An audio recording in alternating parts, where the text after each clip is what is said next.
오늘 본문은 바울이 로마 총독 앞에서 자기 자신을 변론하는 내용입니다.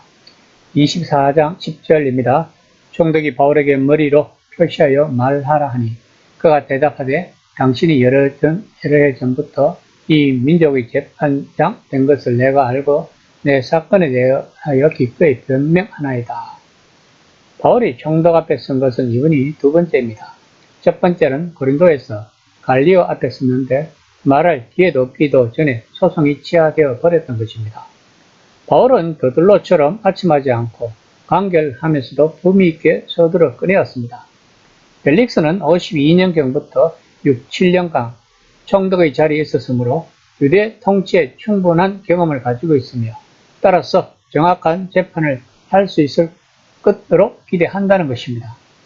바울은 더들로의 세 가지 고소 내용에 대해 차례대로 반박하였습니다. 24장 11에서 12절입니다. 당신이 아실 수 있는 바와 같이 내가 예루살렘에 예배하러 올라간 지 열 이틀밖에 안 되었고 그들은 내가 성전에서 누구와 변론하는 것이나 회당 또는 시중에서 우리를 소동하게 하는 것을 보지 못하였으니 바울은 자기는 사람들을 정치적으로 선동할 목적으로 예루살렘에 오지 않았고 예배하러 왔다고 말하고 있는 것입니다. 유대인으로서 명절에 예루살렘에 오는 것은 지극히 당연한 것입니다. 또 자신은 예루살렘에서 7일, 가이사랴에서 5일을 보냈는데 이런 짧은 시간에 사람들을 만나 선동한다는 것은 불가능한 것이고 성전이나 회당에서 조용히 예배드리고 누구를 선동한 적이 없다고 바울은 자신을 변호하고 있는 것입니다. 24장 14에서 15절입니다. 그러나 이것을 당신께 고백하리이다.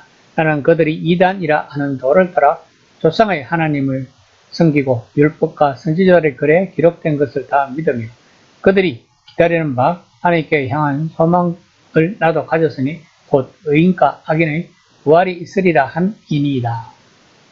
바울은 자신이 나사렛 종파의 일원이라는 고소에 대해서는 유죄를 시인합니다. 그리고 그는 믿지 않는 유대인들은 그 도를 이단으로 본다는 것도 인정합니다.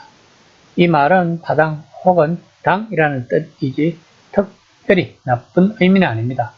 왜냐하면 바리새파와 사두개파도 그런 의미에서 당이었기 때문입니다.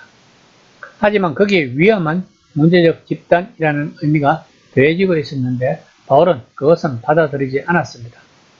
그 도는 유대교 안에 있는 이상하고 왜곡된 그룹이나 특이한 생각을 지닌 동떨어진 집단이 아니라는 것입니다.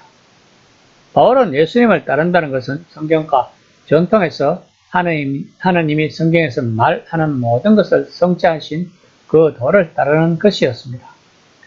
즉 자신은 충성스럽고 진실한 유대인이라고 주장하고 있는 것입니다. 의인과 악인의 부활은 이 말은 단순히 이상하고 기이한 교리를 잡다하게 모은 것이 아닙니다. 이것은 하나님이 최종적으로 모든 것을 정리하시고 온 세상을 궁극적으로 심판하신다는 것입니다.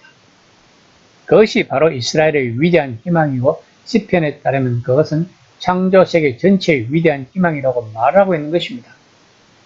바울은 자신이 예루살렘에 온 것은 선동하기 위함이 아니라 유대교의 계명에 따라 동족을 위해 하나님께 제물을 바치고 구제금을 가져다 주기 위함이라고 말하고 있습니다. 24장 18에서 19절입니다. 드리는 중에 내가 결례를 행하였고 모임도 없고 소동도 없이 성전에 있는 것을 그들이 보았나이다. 그러나 아시아로부터 온 어떤 유대인들이 있었으니 그들이 만일 나를 반대할 사건이 있으면 마땅히 당신 앞에 와서 고발하였을 것이요. 그들은 예루살렘 시내에서 드로비버를 보고 바울이 그를 유대인의 뜰로 들어감으로써 성전을 더럽힌다고 오해하였던 것입니다. 그들은 고소를 제기할 당사자들임에도 불구하고 명절을 마치고 아시아로 되돌아간 것 같으며 그들이 없는 소송은 완전히 불법이라는 것입니다. 24장 20에서 21절입니다. 그렇지 않으면 이 사람들이 내가 공회 앞에 섰을 때 무슨 옳지 않은 것을 보았는가 말하라 하소서. 오직 내가 그들 가운데 서서 외치기를 내가 죽은 자의 부활에 대하여 오늘 너희 앞에 신문을 받는다고 한 이 한 소리만 있을 따름이니이다 하니. 바울은 증인이나 증거 자료도 없이 어떻게 나를 고소할 수 있는가 라고 근본적인 문제를 제기한 후 자신이 재판받은 것은 죽은 사람의 부활 때문이라고 말하고 있습니다. 이것은 전혀 소송 대상이 되지 않으며 자신은 무죄라는 것을 말하고 있는 것입니다. 복음은 하나님이 이 세상을 바로 잡으신다는 것이 핵심입니다. 하나님이 예수님 앞에서 행하신 바로 잡음이 우리 안에서 그리고 우리를 통해서 나타나게 하신다면 그리고 최후에 바로 잡으실 것을 우리가 미리 안다면 교회가 세상으로 나아갈 때 때로는 순교로 그리고 때로는 인정과 무죄 선고로 불편하지만 반드시 필요한 바로 잡음이 곳곳에서 일어난다는 것을 알아야 합니다. 바울은 자신이 언제나 깨끗한 양심으로 살려고 최선을 다했다고 말하고 있습니다. 왜냐하면 모든 것이 바로 잡힐 날이 올 끝이기 때문에 그러므로 지금 우리는 양심에 거슬리는 것을 하면 안 된다는 것입니다. 물론 이 말은 잘못을 하나도 하지 않는다는 뜻이 아니라 언제나 죄를 인식하고 고백하는 삶을 살아가야 한다는 것입니다. 고린도전서 10장 31에서 33절 말씀입니다. 그런즉 너희가 먹든지 마시든지 무엇을 하든지 다 하나님의 영광을 위하여 하라.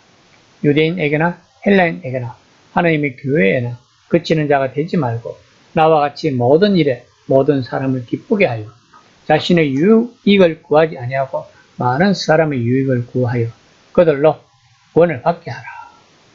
이 본문은 바울이 언제나 지키고자 하는 규칙이었습니다. 그렇기 때문에 바울에 대한 고발 내용은 어처구니 없다고 누가는 말하고 있는 것입니다. 이 시간 나는 무엇을 하든지 다 하나님의 영광을 위하여 한다고 생각하고 있는지 아니면 하나님을 나의 영광을 위한 도구로 사용하고 있지는 않은지 한번 진지하게 생각해보는 시간이 되었으면 합니다.